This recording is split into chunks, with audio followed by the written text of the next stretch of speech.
Saúdo a igreja com a graça, a paz e a misericórdia de Deus, o nosso Pai, que a comunhão do Espírito Santo e que também a salvação de Cristo Jesus esteja com você, e já aproveito também para desejar a você e a sua família um feliz sábado. Amém? Bom, queridos, eu quero, embora esse não seja o nosso último encontro, como já foi dito, nós ainda estaremos juntos, com a permissão do nosso Deus, amanhã de manhã, ou melhor, hoje de manhã, né? Para nós que somos adventistas, já é hoje. Daqui a pouco estaremos juntos novamente no nascer do sol. Então, mas eu quero agradecer assim de todo o meu coração a você, de maneira especial, que veio ao longo dessa semana, que fez um esforço para estar aqui. Eu sei que em meio às nossas atividades isso nem sempre é fácil, mas eu tenho certeza que cada pequeno sacrifício que nós fazemos, pode ter certeza que isso resulta e redunda em bênção para a vida dos filhos de Deus. E louvado seja o Senhor por isso. Eu quero assim agradecer também imensamente o carinho que todos vocês manifestaram comigo e com a minha esposa de várias formas, passeando, abençoando as nossas vidas, permitindo também que desfrutássemos de momentos assim agradáveis na companhia de alguns, comendo juntos, conhecendo lugares espetaculares juntos também, e eu agradeço demais a todos pela hospitalidade, pelo carinho, pela atenção, e mais uma vez a minha esposa e eu sairemos daqui nos sentindo abraçados por essa igreja que a gente guarda no nosso coração. Muito obrigado mesmo, e peço que continue orando por nosso ministério, por esse trabalho, e está nas mãos de Deus. Não sei se voltaremos aqui de novo ou não, eu não imaginava que estaríamos aqui novamente, e se voltarmos será um prazer, se não, fica sempre aquele desejo de nos encontrarmos no reino dos céus. Amém? Bom, hoje o assunto que nós vamos tratar está relacionado com a preparação para o tempo do fim. Nessa semana nós vimos uma série de características da geração que vivemos, e dos desafios que temos a fim de entender como ser cristão em meio a essa época que hostiliza tanto a nossa fé e que mesmo entre nós cristãos há tanta confusão no meio religioso. Mas hoje eu gostaria de falar sobre preparação. E como eu disse ontem, eu acho que você vai se surpreender um pouquinho. É provável que você, talvez, ao vir à igreja nessa noite, viesse com algumas expectativas. E me desculpe se eu frustrar você, mas eu acredito que você não vai sair daqui decepcionado exatamente, porque o tema que trataremos é um tema vital. Quero convidá-lo e convidá-la a ficar em pé para nós falarmos com o nosso Deus antes de abrir a palavra do Senhor. Bondoso Pai e eterno Deus, nós agradecemos mais uma vez ao Senhor, porque ao longo de toda esta semana, o Senhor nos deu abrigo, o Senhor nos deu o pão nosso de cada dia, o Senhor nos vestiu, nos deu saúde para trabalhar, nos guardou deste século mau e permitiu que estivéssemos aqui cada dia estudando a palavra do Senhor. Obrigado, Pai, porque ainda temos, mesmo vivendo numa geração difícil, as igrejas abertas para receberem os filhos do Senhor a fim de estudarem a Tua palavra, e em meio a tantas igrejas e denominações religiosas, nós também temos nesta geração o remanescente do Senhor, o povo que o Senhor levantou e suscitou para cumprir uma missão específica nesta época, e aqui, entre este povo, estivemos nós estudando a Tua palavra, compreendendo os desafios que nos cercam, mas tudo isso será vão, se nós não sairmos daqui entendendo o tema dessa noite. Por isso eu quero pedir ao Senhor, meu Deus, que o Senhor me capacite, que aqui atrás desse púlpito, a minha vida esteja mais uma vez espiritualmente escondida atrás da rocha dos séculos que é Cristo Jesus. Que Ele pregue, que Ele fale, que Ele ministre o pão da vida nessa noite, de tal maneira que todos aqueles que vieram com fome e com sede saiam daqui alimentados pelo maná do céu e também saciados pela fonte da água da vida. Que esse púlpito jorre para a tua igreja essa fonte inesgotável e inesgoelável, e que o Senhor nos abençoe, que o Senhor nos guarde e que o teu Espírito Santo, sem medida, seja derramada como uma torrente de água sobre a tua igreja nessa noite. Essa é a nossa oração em nome de Jesus. Amém, Deus. A nossa leitura está no livro de João, no capítulo 3, versículos 1 até o 10. Havia entre os fariseus um homem chamado Nicodemos, um dos principais dos judeus. Este, de noite, foi até Jesus e lhe disse: Rabi, sabemos que o Senhor é mestre vindo da parte de Deus, porque ninguém pode fazer estes sinais que o Senhor faz, se não estiver com ele. Jesus respondeu: em verdade, lhe digo que se alguém não nascer de novo, não pode ver o reino de Deus. Nicodemos perguntou: como pode um homem nascer sendo velho? Será que pode voltar ao ventre materno e nascer uma segunda vez? Jesus respondeu: em verdade, lhe digo que quem não nascer da água e do Espírito não pode entrar no reino de Deus. O que é nascido da carne é carne, e o que é nascido do Espírito é Espírito. Não fique admirado por eu dizer: vocês precisam nascer de novo. O vento sopra onde quer, você ouve o barulho que ele faz, mas não sabe de onde ele vem e nem para onde vai. Assim é todo o que é nascido do Espírito. Então Nicodemos perguntou: como pode ser isso? Jesus respondeu: você é mestre em Israel e não compreende estas coisas? Jesus estava na cidade de Jerusalém por ocasião da festa da Páscoa, que por sinal foram 3 que marcaram a cronologia do seu ministério. E essa foi a primeira experiência de uma Páscoa que Jesus teve ao iniciar o seu ministério em Jerusalém. Ele tinha acabado de realizar aquele milagre poderoso de purificação do templo, que havia impactado a vida de pessoas e milhares de pessoas em Jerusalém, que ficaram impressionadas com o fato de um único homem ser capaz de assombrar a vida de dezenas, talvez centenas de fariseus que estivessem ali.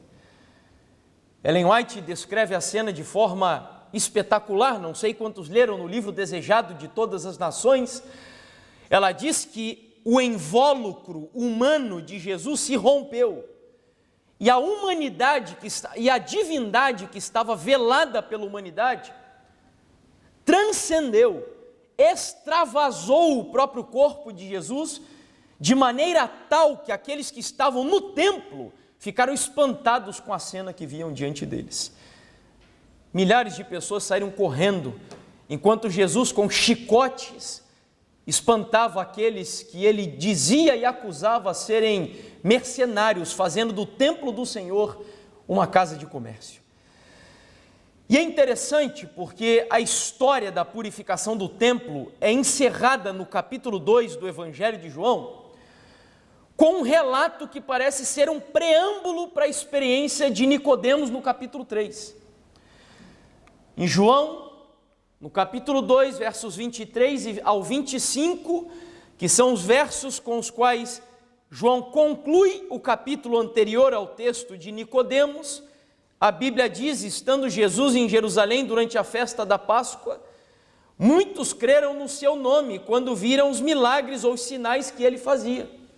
Então o povo creu, mas o povo creu, acreditou por causa dos sinais, não exatamente pela mensagem que Jesus pregava, mas pelos milagres, pelo espetáculo. São como aqueles que hoje acabam indo a algumas igrejas que usam de falsificações miraculosas para atraírem pessoas que de alguma forma têm uma atração para essas coisas.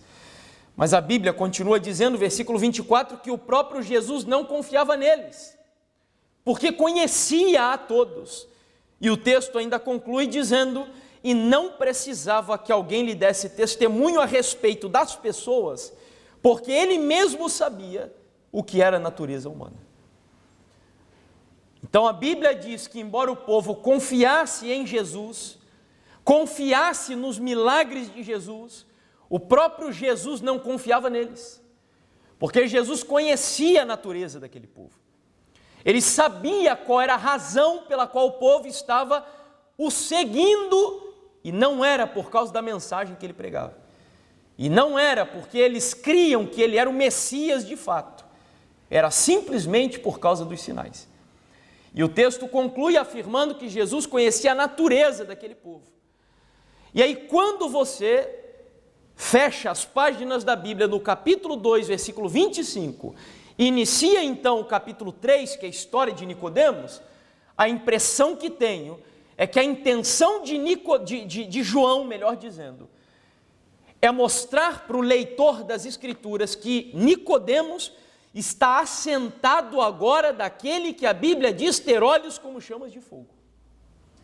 Daquele que é capaz de perscrutar os segredos mais íntimos da alma de um ser humano e que conhece não só aquilo que você faz, mas as intenções do seu próprio coração.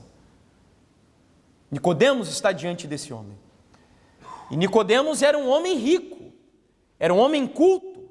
Nós não estamos falando aqui de um homem qualquer, era um homem erudito, extremamente capaz, habilidoso, um homem zeloso, comprometido com a igreja e com as coisas de Deus. Mas ele foi buscar Jesus à meia-noite, mais ou menos. E Ellen White diz que uma das razões, se não a razão principal, é que ele queria buscar Jesus escondido. Talvez eu esteja falando para pessoas aqui que ainda tenham vergonha de Jesus, que ainda tenham vergonha de manifestar e expressar a sua fé diante da sociedade, entre os seus colegas de trabalho, entre os seus amigos da escola. E este era Nicodemos. Ele conhecia a teoria do Evangelho, ele conhecia as doutrinas e era capaz de dar seguramente um estudo bíblico com habilidade que ninguém aqui dentro da igreja seria capaz de dar. Mas ele foi buscar Jesus escondido. E então a Bíblia diz que ele começa a conversa com o Senhor Jesus, dizendo: Senhor, o Senhor é mestre em Israel, porque nós sabemos que ninguém seria capaz de fazer as obras que você é capaz de fazer. Ou seja, Nicodemos estava atraído pelos milagres, pelos sinais. E ele não reconhece Jesus como um Messias, ele reconhece Jesus como um mestre. Mas Nicodemos era um mestre, Gamaliel era um mestre, Jesus não era só um mestre, ele era muito mais do que isso.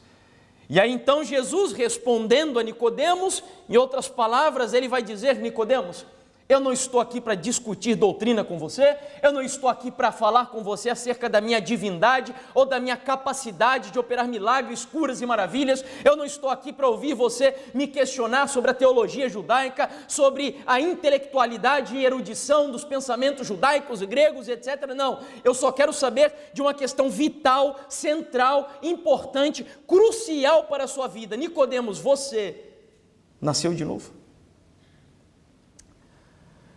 E é sobre esse assunto que eu quero falar com você nessa noite, sobre novo nascimento. Porque talvez você se questione qual é a relação desse tema com preparação para o tempo do fim.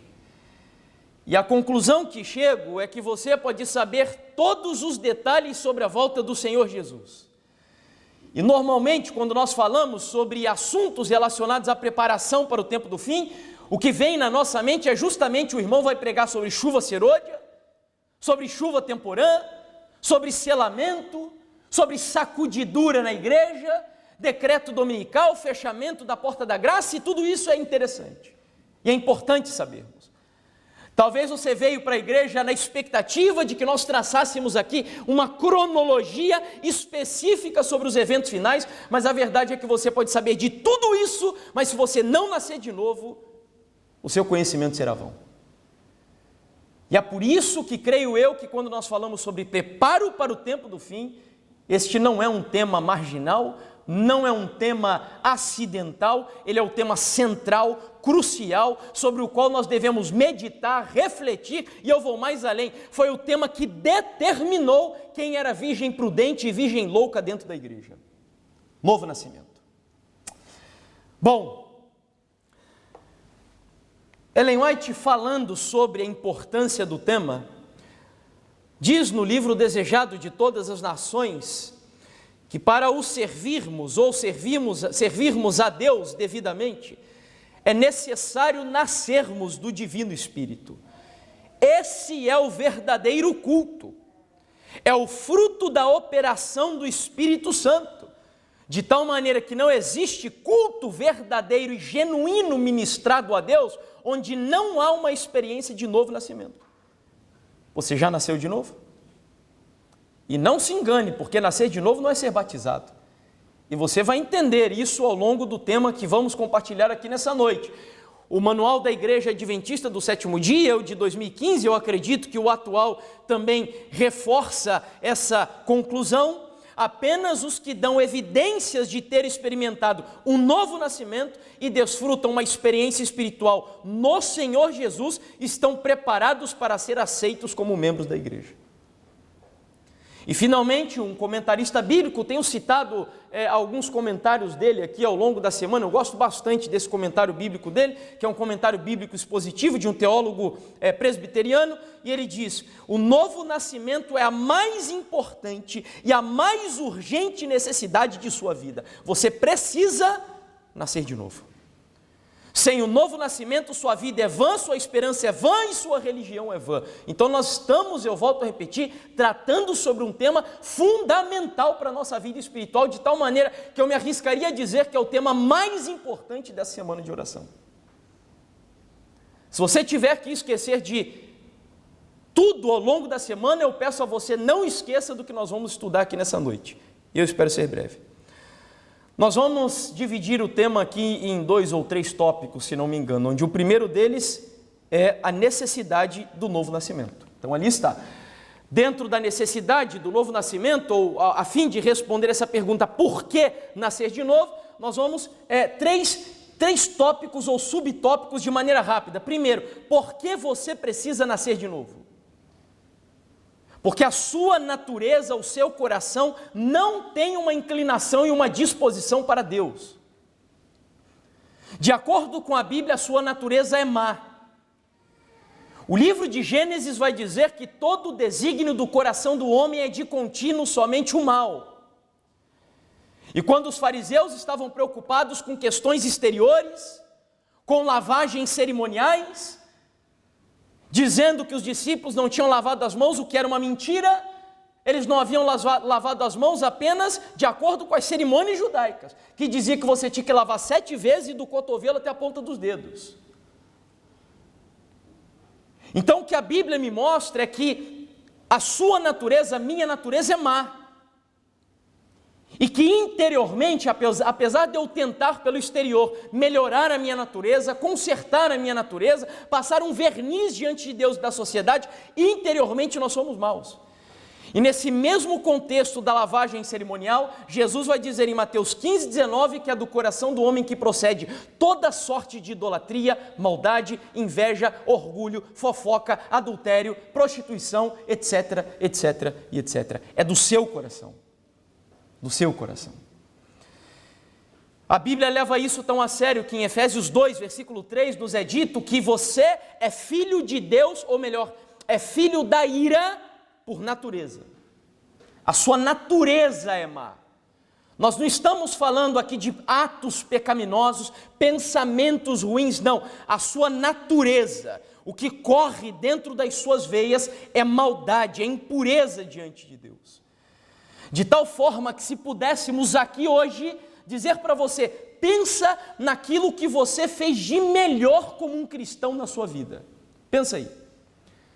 Pegue a sua melhor experiência religiosa, que te levou ao pináculo da fé cristã.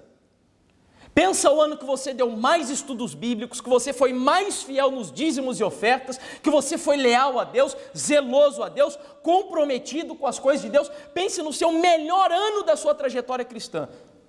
Sabe o que é tudo isso? A Bíblia diz: trapo de imundícia. Ellen White comenta no livro Fé e Obras que se nós juntássemos tudo o que é santo e bom, ou bom e santo, nobre e belo no homem, e apresentássemos o resultado aos anjos de Deus, como se desempenhasse uma parte na salvação da alma humana, ou na obtenção de algum mérito, a proposta seria rejeitada como quê? Traição, porque a sua natureza é má. Então, em primeiro lugar, eu preciso nascer de novo, porque a inclinação do meu coração é contra Deus. Se Deus não colocasse inimizade lá no princípio de tudo, entre nós e a serpente, a Bíblia, ela testifica de que nós seríamos amigos, sabe de quem? De Satanás. De Satanás. Porque o nosso coração natural é inimigo de Deus. Tanto é que Paulo, num dos capítulos mais brilhantes e espetaculares sobre a justificação pela fé, ele começa o capítulo 5, versículo 1, dizendo: justificados, pois, pela fé, temos o quê? Você lembra? Paz com Deus. Se antes de ser justificado eu não tinha paz com Deus, significa que eu estava em guerra e inimizade contra Deus. Mas em segundo lugar, eu também preciso nascer de novo, porque sem um novo nascimento, você não pode entrar no reino dos céus. Foi isso que Jesus falou. Quando Nicodemos chegou para ele, o questionando, dizendo: mas Senhor, o que significa isso de nascer de novo? Será que eu tenho que entrar no ventre da minha mãe novamente? E aí Jesus disse: se alguém não nascer de novo, não pode ver o reino de Deus. Em segundo lugar, ele vai dizer que quem não nascer da água e do Espírito não pode entrar no reino de Deus. Você pode ter dinheiro, você pode ser extremamente sábio e inteligente, famoso e conhecido na igreja, uma pessoa cheia de cultura e cheia de religião, mas nada disso é suficiente para você ir morar no céu. Agora, sem o novo nascimento, você nunca poderá estar lá. De tal maneira que eu concluo que no céu só entrará um tipo de pessoas, são aquelas que nascerem de novo. O que me chama a atenção é que Jesus não disse isso, por exemplo, e seria normal para mim e para você, se ele dissesse isso para a mulher samaritana. Afinal de contas, ela era uma mulher que tinha uma vida, o que nos leva a concluir ali pelo texto, meio imoral. Jesus diz que ela tinha 5 maridos, e aquele com quem ela estava agora casada não era marido dela, dando a entender que tinha um relacionamento voltado para a imoralidade sexual. Mas Jesus não falou de novo nascimento com a mulher samaritana. Seria talvez óbvio Jesus falar sobre novo nascimento com Zaqueu. Era um homem desonesto, um estelionatário, se aproveitava do pobre para enriquecer. Seria talvez óbvio também eu concluir que Jesus falasse de novo nascimento com um ladrão na cruz? Era um assassino, um revolucionário, um ladrão? Mas não. Jesus falou sobre novo nascimento com Nicodemos, um religioso, um dizimista, um homem erudito, comprometido com Deus. Foi com ele que Jesus falou sobre esse tema. Ainda sobre o aspecto da nossa natureza, Ellen White diz que a velha natureza, nascida do sangue e da vontade da carne, não pode herdar o reino de Deus. Esse texto é muito forte. Os velhos caminhos, as tendências hereditárias, os hábitos antigos precisam ser abandonados, pois a graça não é o quê? Herdada. Quando homens que alegam ser cristãos retêm todos os seus defeitos naturais de caráter e disposição, em que a sua posição difere das dos mundanos? Eles não apreciam a verdade como elemento santificador e refinador. Não nasceram de novo. Então, em primeiro lugar, eu preciso nascer de novo porque o meu coração não é inclinado para Deus. Em segundo lugar, porque sem o novo nascimento você não vai poder entrar, não vai ver o reino de Deus. Mas em terceiro lugar, eu preciso nascer de novo também porque o novo nascimento é uma ordem expressa de Deus. Não é um conselho. Veja comigo aí no texto de João capítulo 3, versículo 7, Jesus ele vai dizer: não fique admirado por eu dizer vocês o quê? Vocês o quê? Precisam nascer de novo. Jesus não chegou para Nicodemos dizendo: Nicodemos, eu tenho um conselho para você, eu tenho uma recomendação para você, eu tenho uma orientação para você, eu tenho uma sugestão para você. Não, Jesus foi enfático, taxativo. Novo nascimento é um mandamento, uma ordem, uma regra de Deus para os seus filhos. Você precisa nascer de novo. E eu te pergunto, você já nasceu de novo? Você já passou por essa experiência? Você sabe o que é o novo nascimento? Nós vamos então agora ao segundo tópico do nosso sermão, do nosso tema. O que não é novo nascimento? Porque eu vou precisar dividir agora. Primeiro nós vimos por que nascer de novo. Agora nós veremos a natureza do novo nascimento. O que é esse negócio de nascer de novo? Primeiro nós vamos entender agora o que não é novo nascimento, para depois compreendermos o que é então, de acordo com esse texto, nascer de novo. Então, em primeiro lugar, novo nascimento, o que não é novo nascimento, né? Melhor dizendo, não é ser bem sucedido financeiramente. Eu tenho que dizer isso para vocês, que parece óbvio. Eu não sei como é aqui na Europa, mas lá no Brasil, a teologia da prosperidade nos Estados Unidos da América é uma teologia que tem arrastado multidões de pessoas. Agora abra comigo o Evangelho de João, não saia daí do capítulo 3, tá? Deixe marcado, João capítulo 19, versículo 39. O texto está falando de Nicodemos e algo que ele fez quando Jesus morreu. João capítulo 19, verso 39. E Nicodemos, aquele que anteriormente tinha ido falar com Jesus à noite, também foi levando cerca de 35 quilos de um composto de mirra e aloés. Então a Bíblia me permite concluir também aqui, a partir dessa passagem, que Nicodemos era um homem o quê? Pobre ou rico? Rico. Era um homem que tinha dinheiro, um homem abastado, um homem que era autossuficiente, não precisava de nada. E eu digo para você que o dinheiro pode lhe dar roupa, mas não a justiça de Cristo. O dinheiro até pode lhe dar carros, mas não a carruagem que te levará, ou a nuvem que levará você para o reino dos céus. O dinheiro pode te dar viagens maravilhosas e espetaculares, mas jamais aquela viagem de 7 dias, cujo final dela será a entrada nos portais da Nova Jerusalém. A riqueza pode dar para você casas maravilhosas e belíssimas, mas jamais casas e lares naquele reino que Jesus disse que Ele estaria preparando para você morar eternamente com Ele.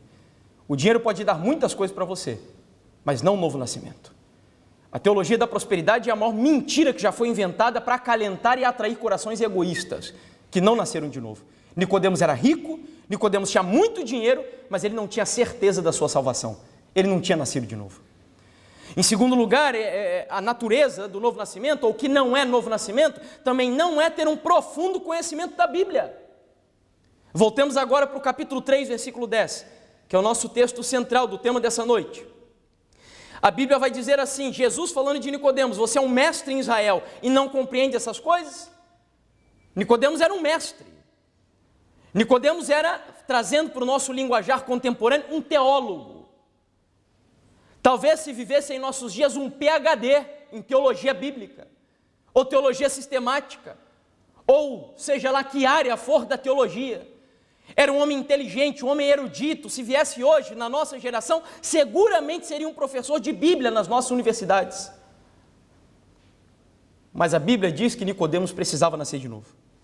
Porque o novo nascimento não se limita apenas ao conhecimento intelectual, a sua capacidade de dar estudos bíblicos excelentes, de ser um erudito na Bíblia, um conhecedor da Bíblia. Eu tenho certeza que eu estou falando aqui para pessoas que conhecem muito mais de Bíblia do que eu, mas a Bíblia mesmo me mostra que conhecer a Bíblia não é prova de novo nascimento.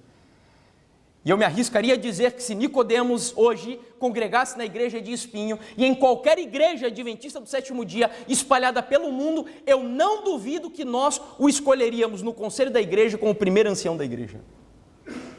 Porque ele era um homem capaz, um homem inteligente, um homem destacado, zeloso e etc. Era um mestre em Israel, mas de acordo com a Bíblia ele estava perdido. Ellen White vai dizer no livro Parábolas de Jesus, na página 41, a classe representada pelas virgens, aqui falando das virgens loucas. Isso me chama muito a atenção, porque elas eram muito parecidas.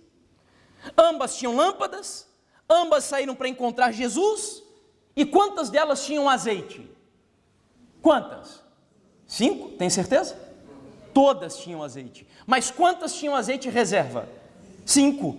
E aí eu me perguntava, tudo bem, mas o que significa ter o azeite em reserva? Qual é a diferença? É o Espírito Santo? Óbvio, mas as primeiras também tinham o Espírito Santo. Tudo bem, mas as segundas tinham uma dose extra do Espírito Santo. Ah, é a chuva serôdia. Mas o que é isso na prática?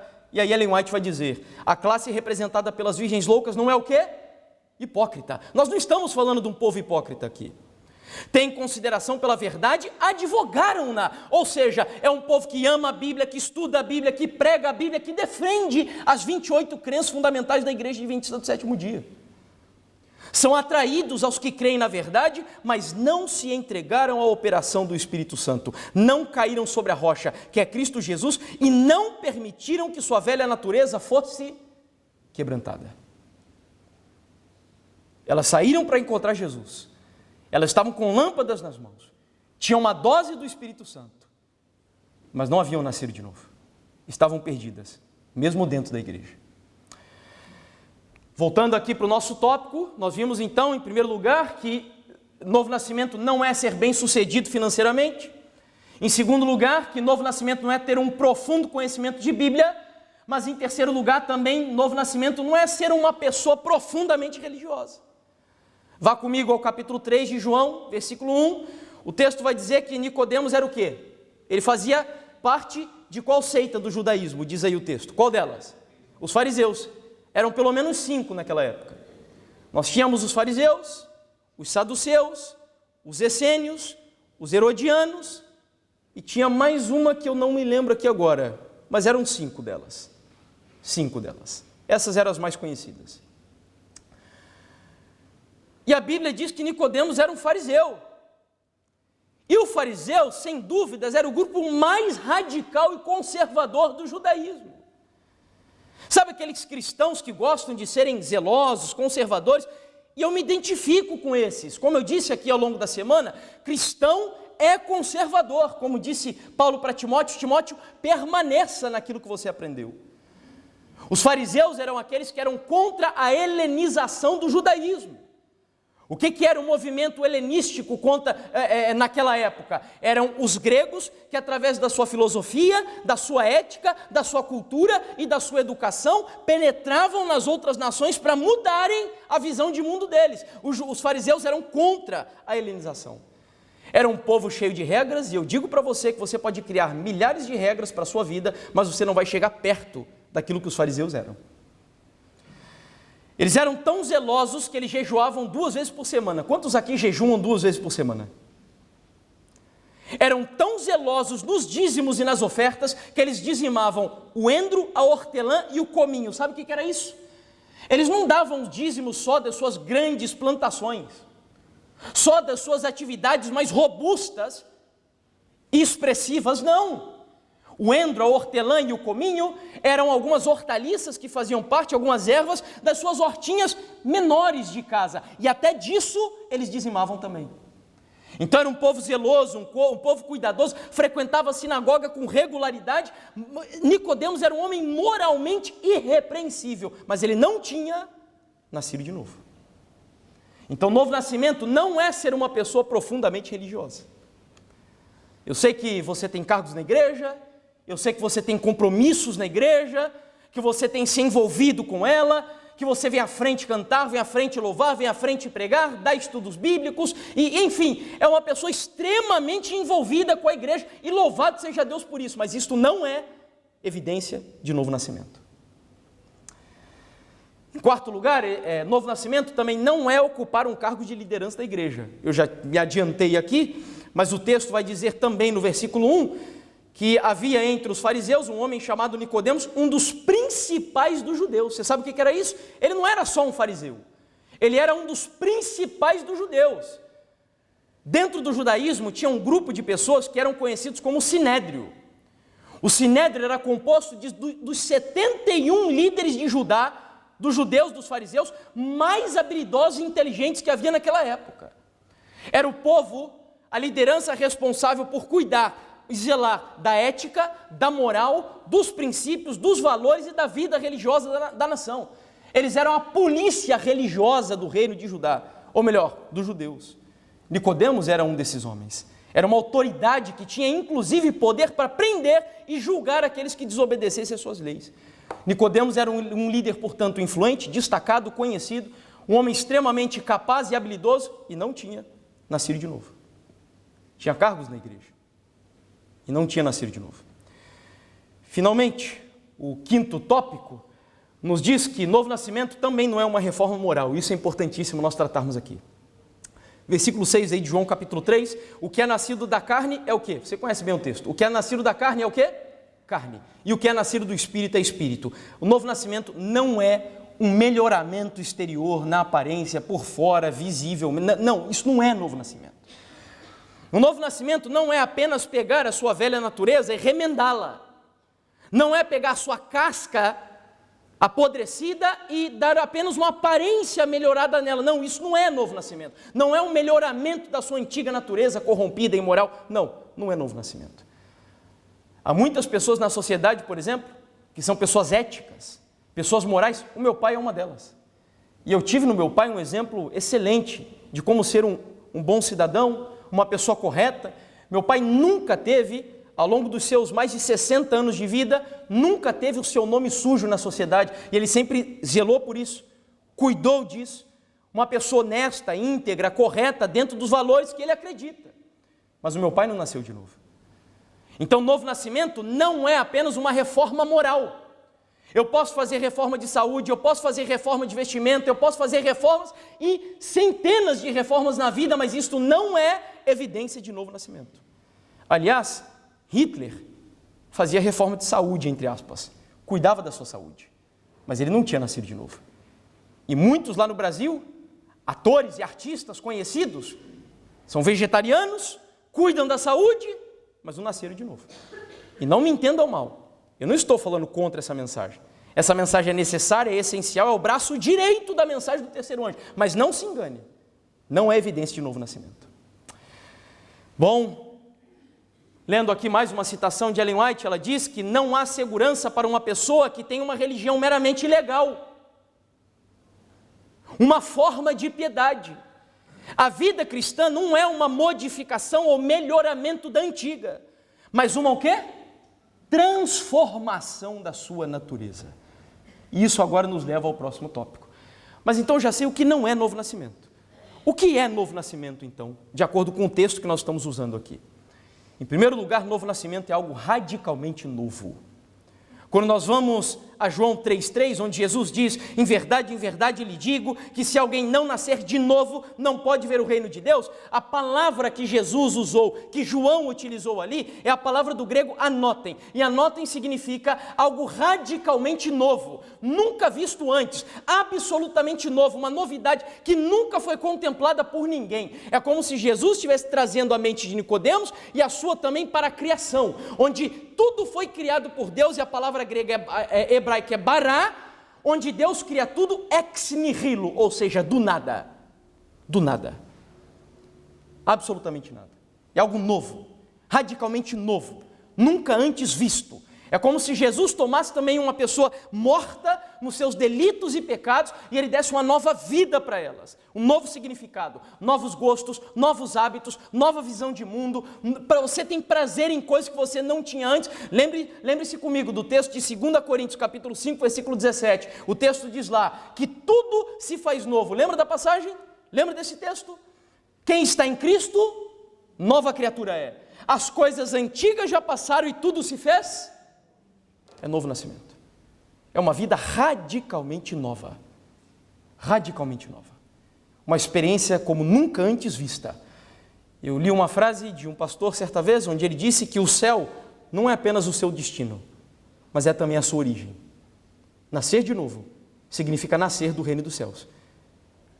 Tanto é que Jesus vai dizer, lá em João capítulo 1, ou melhor, é o próprio João quem diz, o que está registrado em João capítulo 1, versículo 12, se não estou equivocado, onde a Bíblia afirma, vamos ler lá, João capítulo 1, abra lá comigo, vamos ler a passagem. João capítulo 1, eu gosto muito desse texto, versículo 12, o texto diz assim, João 1,12, mas a todos quantos creram nele e o aceitaram, Ele deu o direito, algumas versões dizem, deu-lhes o poder de se tornarem o quê? Filhos de Deus.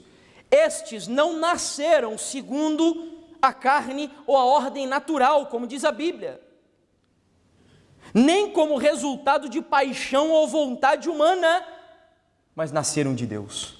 E louvado seja o Senhor por isso. Isso é novo nascimento. Nascer de Deus, nascer do alto, algo novo, uma novidade, nunca antes vista. Deus te dando novos prazeres, novos gostos, uma vida inteiramente nova. Em segundo lugar, novo nascimento é uma obra exclusiva de quem? De Deus. Deixa eu ver aqui, acho que tem uma citação de Ellen White na meditação Maranata, o dia 17 de agosto. Ela diz assim: o novo nascimento consiste em ter novos intuitos, novos gostos, novas tendências inclusive. Os que pelo Espírito Santo são gerados para uma vida nova, tornaram-se participantes da natureza divina, e em todos os seus hábitos e práticas evidenciarão sua relação com Cristo. Bendito e louvado seja o nome do Senhor. Que experiência fantástica, já pensou? Você gosta hoje de coisas que desagradam a Deus? Você tem prazer hoje em coisas que Deus despreza? Eu já vivi isso, e eu ainda tenho prazer em algumas coisas assim. Mas a Bíblia diz que Deus, Ele te dá uma nova natureza. Você muda, aquilo que você odiava antes, você passa a amar. E aquilo que você amava antes, você passa a odiar. É uma mudança, uma transformação radical. Em segundo lugar, a Bíblia diz que o novo nascimento, como falávamos ali, é uma obra exclusiva de Deus. Óbvio. Porque a Bíblia fala de nascer da água e do Espírito. E quando a Bíblia fala em nascer da água, ela está falando do batismo. Mas é interessante porque quando a pessoa vai se batizar, nós temos o hábito de sempre fazer um questionário para a pessoa diante da igreja. Você acredita em Jesus? Creio. Você acredita no sábado? Creio. Você acredita na mortalidade da alma? Creio. Acredita que a igreja é adventista do sétimo dia, a igreja remanescente? Creio. Isso é bom e é importante, mas isso não é evidência de novo nascimento. Nós podemos julgar o exterior, mas novo nascimento é uma obra interior, é uma obra oculta, secreta, que só Deus é capaz de fazer na vida da pessoa, de tal maneira que uma pessoa ela pode ter nascido de novo e nem se batizado na igreja ainda. Mas quando Jesus ele fala da água, como evidência também, ou de um passo para o novo nascimento, ele estava, obviamente, na época a água era usada pela igreja para oficiar o batismo, por João Batista. E eu não tenho dúvidas de que quando Jesus fala de nascer da água, na mente de Nicodemos ele lembrou, poxa, é João Batista que Jesus está falando. Então o primeiro passo para o novo nascimento, o batismo de João era um batismo para o quê? Para que João batizava? Arrependimento. É impossível você nascer de novo, se em primeiro lugar você não experimentar uma convicção profunda de pecado na sua vida e se arrepender dos seus pecados. Certa vez eu ouvi um pastor dizendo algo e eu mesmo fiquei pensando naquilo. Qual foi a última vez, eu sei que vocês europeus são um pouco menos emotivos do que nós brasileiros, ou sul-americanos, mas eu te pergunto, qual foi a última vez que você saiu chorando de dentro da igreja? Mas não chorando porque você ouviu uma música que te emocionou, não chorando porque você, enfim, por coisas que são mais habituais, não, chorando por ter sido infundido pelo Espírito Santo com uma convicção profunda de pecado na sua vida. E você chorar diante de Deus. Eu sou um pecador miserável, Senhor. Qual foi a última vez que você teve uma experiência semelhante àquela de Pedro, no barco com Jesus? Quando Jesus chegou para ele e disse, Pedro, olha, eu sei que você está a noite inteira tentando pescar, mas joga a rede para esse lado aqui. Era o lado que Jesus estava. E aí quando Pedro joga e as redes vêm lotadas de peixes, a reação de Pedro é pedagógica. Ele diz, afasta-te de mim, Senhor, porque eu sou um homem pecador. Convicção de pecado. Qual foi a última vez que você passou por uma experiência como essa? Então o arrependimento é o primeiro passo para o novo nascimento. Mas não basta o arrependimento. Você nasce da água e em seguida nasce do Espírito.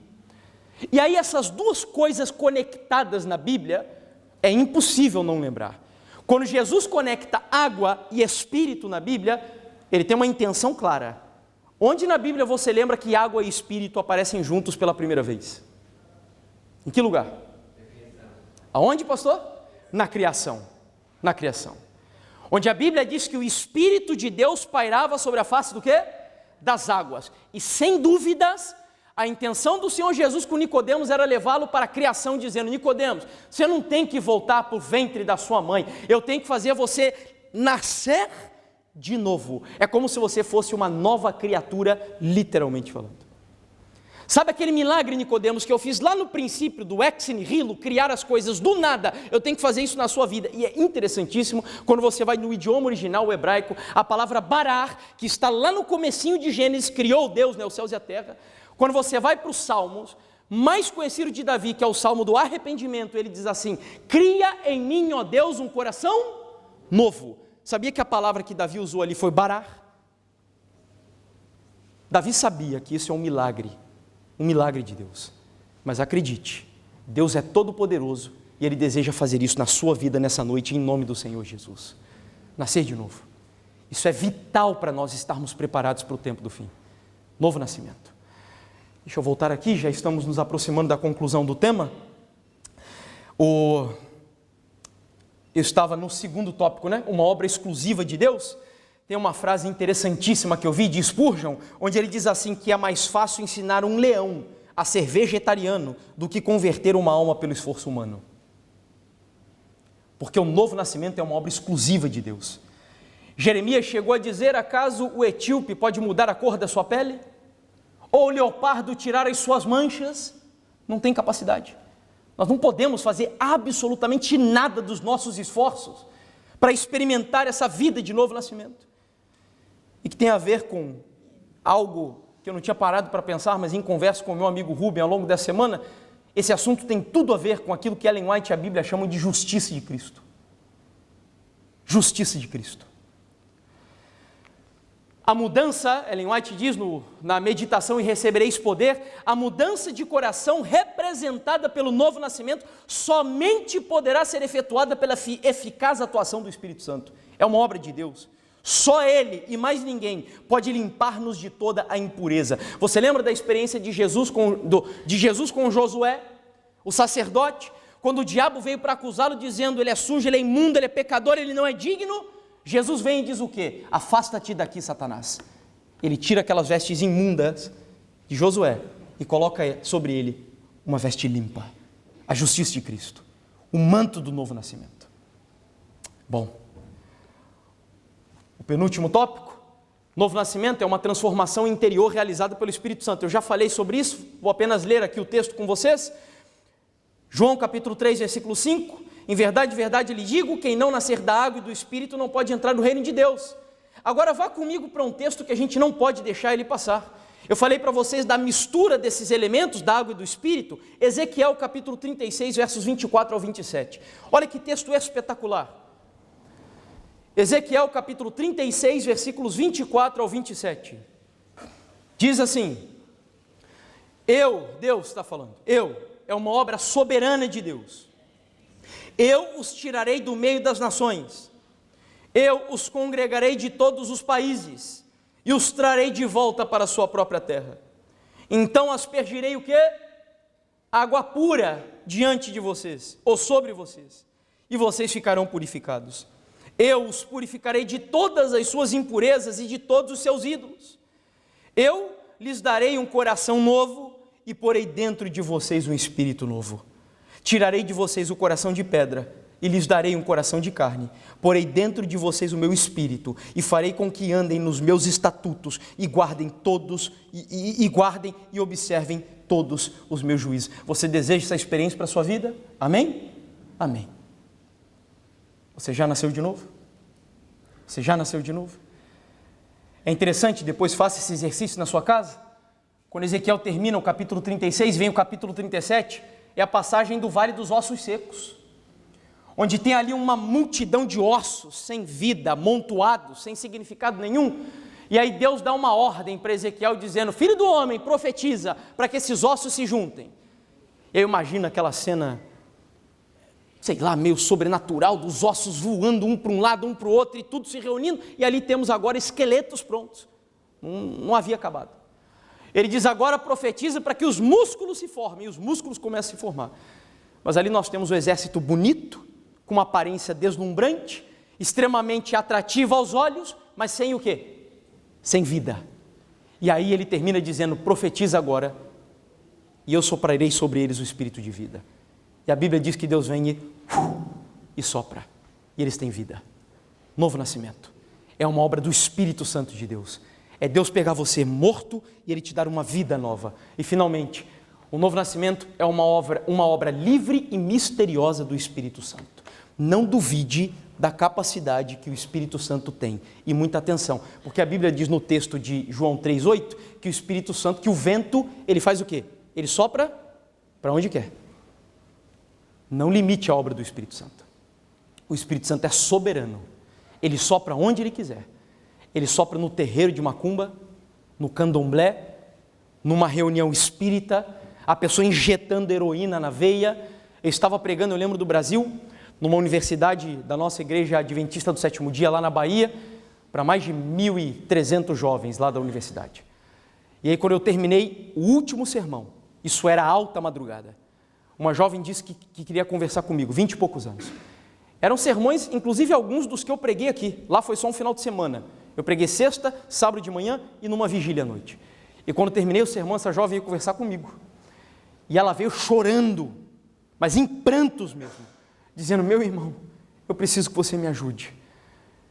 Ela estava impactada com uma convicção de pecado tão profunda, ela chegou: se você não me ajudar, eu vou me perder. Porque eu tenho um vício na minha vida, eu preciso me libertar desse vício. 20 e poucos anos de idade. No internato da nossa igreja, a jovem era viciada, sabe no quê? Sexo. Lá dentro.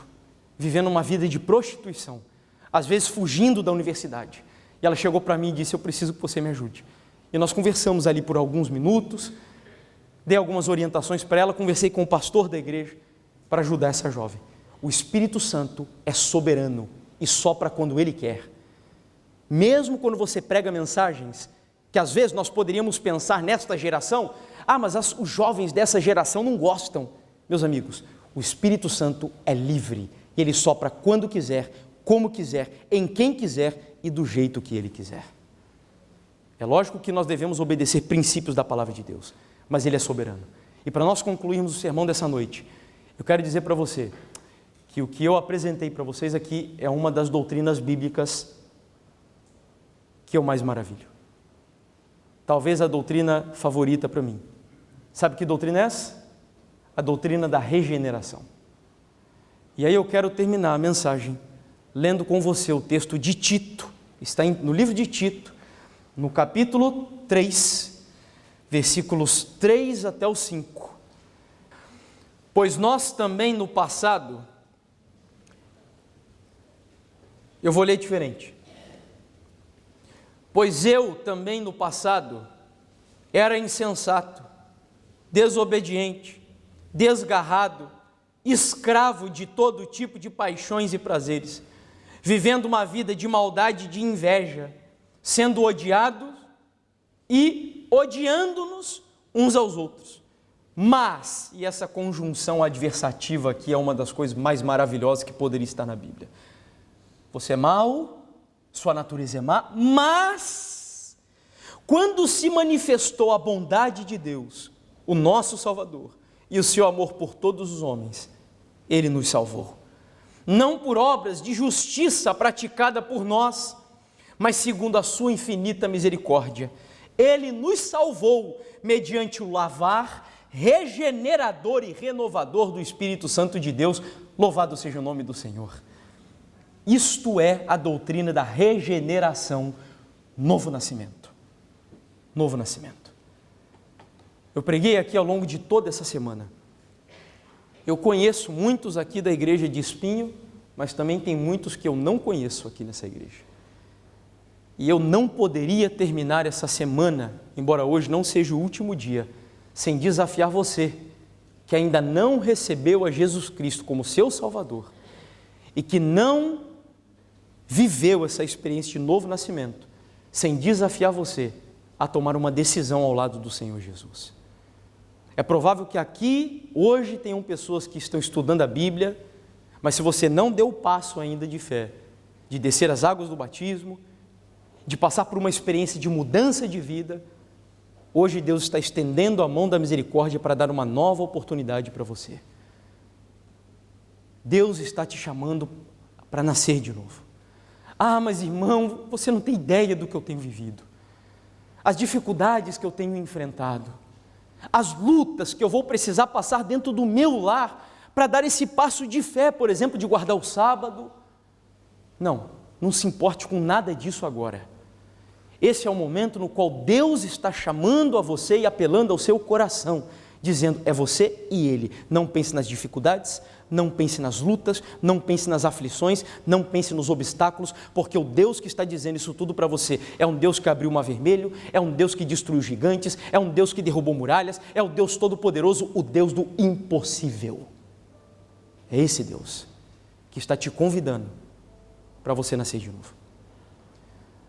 Eu não li o texto, mas essa história de Nicodemos termina com uma passagem onde Jesus diz que assim como Moisés levantou uma serpente no deserto, assim ele também seria levantado da terra. O que Jesus quer dizer é impossível nós experimentarmos um novo nascimento se nós não dermos um primeiro passo de comunhão com Ele profunda, obedecendo, aceitando a sua graça e deixando com que Ele faça você nascer de novo. Teremos uma mensagem musical nessa noite e eu imagino que sim, certo? Ok.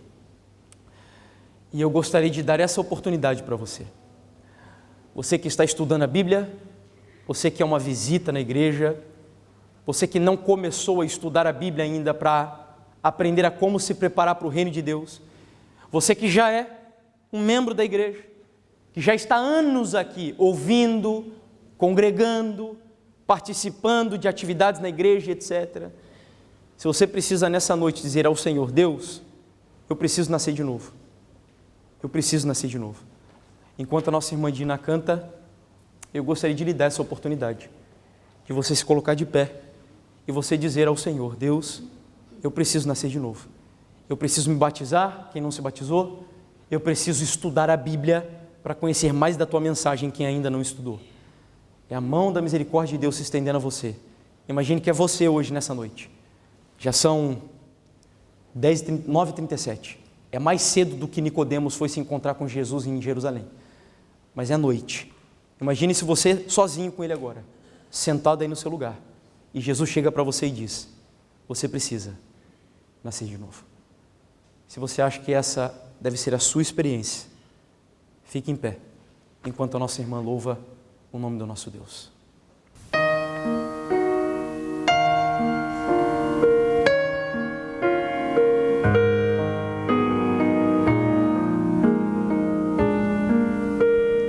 Longe vai o tempo em que devíamos pregar, mais do que depressa deve nossa voz falar, mas sem Deus no coração, nossos atos nada são. Precisamos receber o poder do Salvador, para que a nossa vida fale em seu favor. Pelo mundo há milhares que jamais quiseram crer. São pessoas tão carentes que não sabem o que é fé. Cabe a nós falar de Cristo, revelar o seu amor, mas nos falta conhecer a beleza desse amor, e por isso nós oramos ao Senhor. Vem derramar teu poder sobre nós, vem nos falar através de tua voz, pois só assim, Senhor, teremos a certeza do amanhã. Vem guiar a teus filhos com tua santa mão.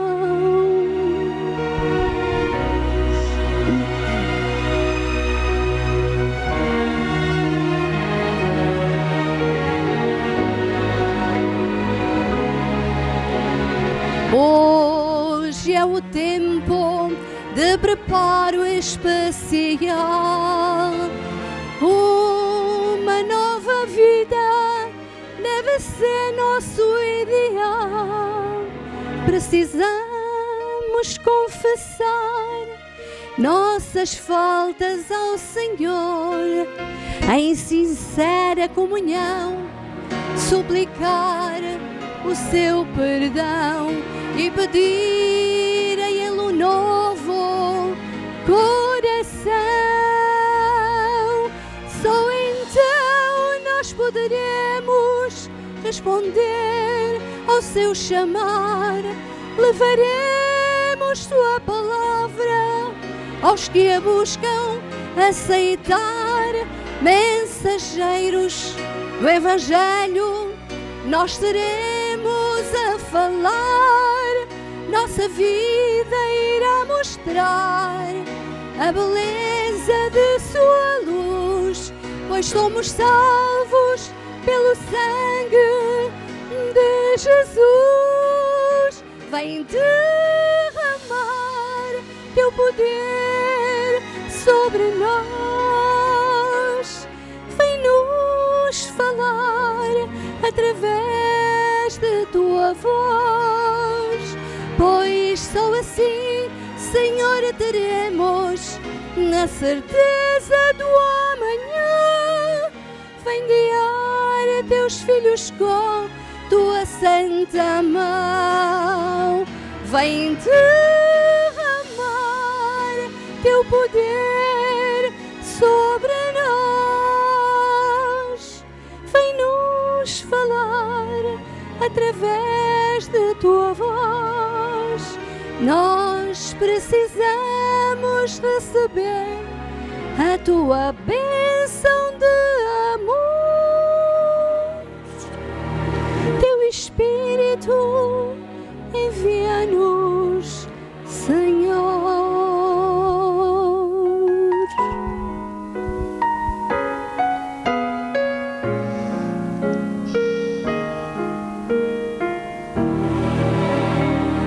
Teu Espírito envia-nos,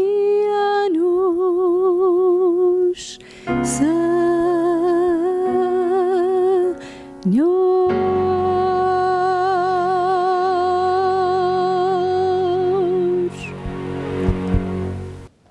E não se satisfaça antes que essa pergunta seja respondida para você mesmo. Será que eu nasci de novo? Pense um pouco sobre isso hoje. Reflita nessa mensagem. É impossível ser cristão numa era não cristã se nós não nascermos de novo. Feche os seus olhos e vamos orar.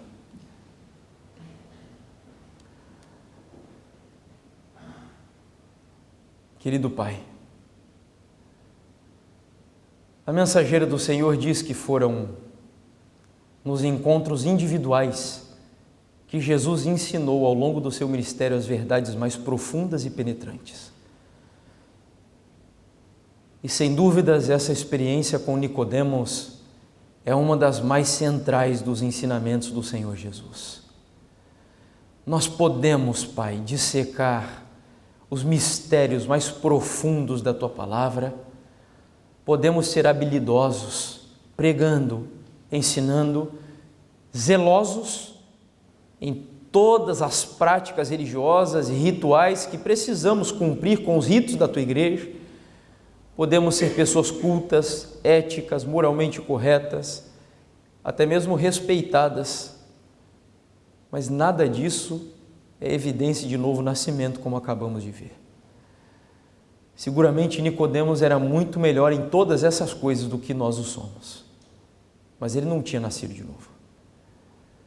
Eu quero pedir ao Senhor que receba no céu a nossa vida, os nossos corações, e que o Teu Espírito Santo, que é enviado também para outorgar-nos o dom do arrependimento, que em primeiro lugar, se existem áreas da nossa vida que ainda ofendem ao Senhor, que entristecem o Teu Espírito e que mesmo em nós causam um sentimento de culpa tão profundo, Pai, em primeiro lugar eu peço a Ti, nos dê o dom do arrependimento.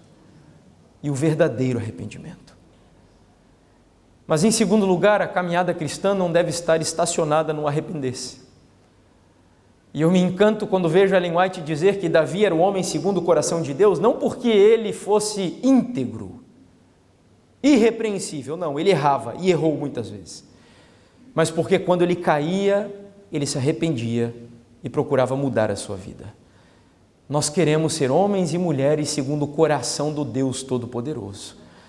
Nós caímos, nós escorregamos, nós queremos experimentar o arrependimento, mas nós também queremos viver em novidade de vida.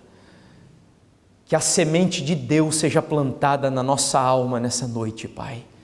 Filhos do Senhor. Talvez nós nunca tivéssemos refletido tão seriamente nessas palavras. Filhos de Deus significa que nós nascemos de novo do reino dos céus. Nos dê essa experiência.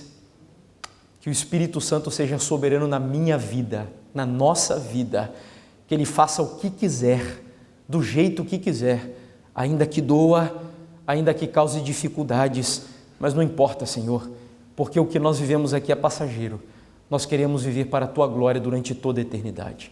Abençoa essa igreja e nos prepara para o tempo do fim, fazendo com que nasçamos de novo, porque nascidos de novo, aí sim, tudo terá um novo significado e um novo sentido na nossa vida. É o nosso desejo, a nossa oração, em nome de Jesus. Amém, meu Deus.